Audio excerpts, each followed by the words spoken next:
Hello बच्चों, कैसे हैं आप सब। लास्ट क्लास में हमने पूर्ण संख्या का जोड़ और घटाव तक सीख लिया था। इसमें हमने जाना था कि पूर्ण संख्या का जो योग है वो विनिमय नियम को मानता है और संयोग नियम को मानता है, जबकि पूर्ण संख्या का वियोग ना तो विनिमय नियम को मानता है और ना ही संयोग नियम को मानता है। आगे हम जानेंगे कि पूर्ण संख्याओं का गुणा और भाग कैसे करते हैं और साथ ही साथ ये भी जानेंगे कि वे कौन से नियम मानकर चलते हैं। तो चलिए शुरू करते हैं आगे का जो एक्सरसाइज है।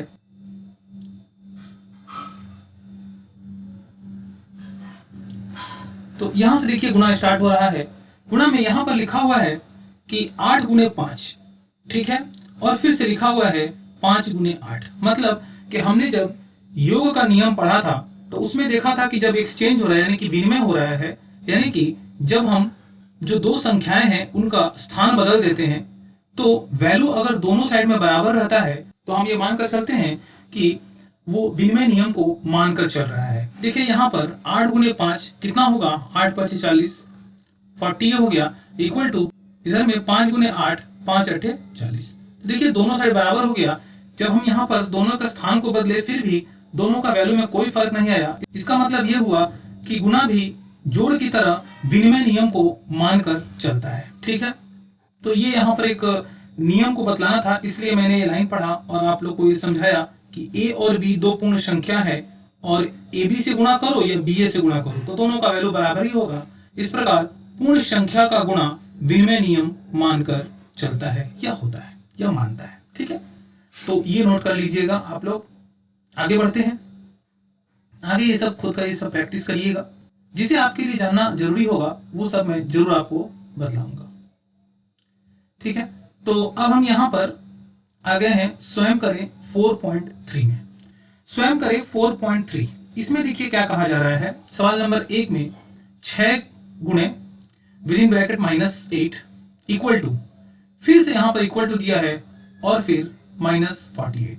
इसका क्या मतलब हुआ? इसका मतलब यह है कि -8 जो है वो 6 बार है। हम क्या करेंगे, -8 को 6 बार लिख करके जोड़ देंगे तो वो -48 आ जाएगा। तो ये कैसे काम कर रहा है? जब भी कभी इस तरह का सवाल दिया रहेगा 6 गुणे -8, इसका मतलब ये हो रहा है कि -8 जो है वो 6 बार है। तो यहां पर हम लिखेंगे -8, ठीक है, विद इन ब्रैकेट, ठीक है, क्योंकि यहां पर हमें प्लस भी लिखना है, प्लस, फिर विद इन ब्रैकेट -8, फिर प्लस विद इन ब्रैकेट -8, फिर से प्लस विद इन ब्रैकेट -8, फिर से प्लस विद इन ब्रैकेट -8। तो 1 2 3 4 5 एक बार और लिखना होगा, प्लस विद इन ब्रैकेट -8, यानी कि 6 बार हमने -8 को लिखा। अब इसे अगर हम हल करें तो यहां पर आएगा -8, फिर से ये प्लस और माइनस का गुणा होगा तो होगा -8, फिर प्लस और माइनस का गुणा -8 -8 और फिर -8। 1 2 3 4 5 6 उतार लिए। अब हम देख रहे हैं कि ये सभी का जो निशान है एक समान है, मतलब सभी एक साथ जुड़ जाएंगे। तो 8 6 48 हो गया तो -48, ठीक है। यही इसमें समझाने का कोशिश किया गया है। यहां पर भी आप ऐसे ही कर सकते हैं कि 7 गुणे 3 का मतलब ये हुआ कि -3 जो है वो 7 बार है, ठीक है। तो आप इस जगह पे, ये छोटा सा ही जगह दिया हुआ है, ठीक है, आप इस जगह पे इस तरह का आप लिखिएगा और फिर 7 त्रिक 21 यानी कि -21 यहां पर आ जाएगा, -21, ठीक है।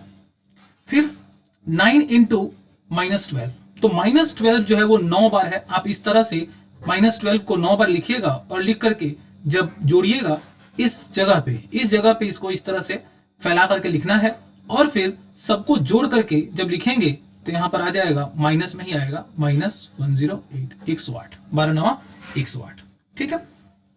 इसे क्या किया जा रहा है, इसे संख्या रेखा पर देखिए किस तरह से किया गया है। जब इसके एग्जाम्पल को आप देखेंगे तो आप अच्छी तरह से समझ पाएंगे। देखिए यहां पर लिखा हुआ है 3 इंटू -4। 3 इंटू -4 का मतलब यहां पर हो रहा है कि -4 जो है वो 3 बार लिखना है, ठीक है। तो देखिए 0 से पहले -4 एक बार हुआ, फिर -4 2 बार हुआ, फिर -4 3 बार हुआ, तो जाकर के -12 आ गया, ठीक है। तो आप इसको क्या करिएगा, इसको संख्या रेखा पर भी आप बना करके देखिएगा तो और ज्यादा क्लियर हो जाएगा। तो ये बहुत एक छोटा सा एक्सरसाइज था स्वयं करे 4.3, जिसमें हमने जाना कि किस तरह से संख्या रेखा पर इस तरह के सवालों को दर्शाया जाएगा। ठीक है, चलिए आगे बढ़ते हैं।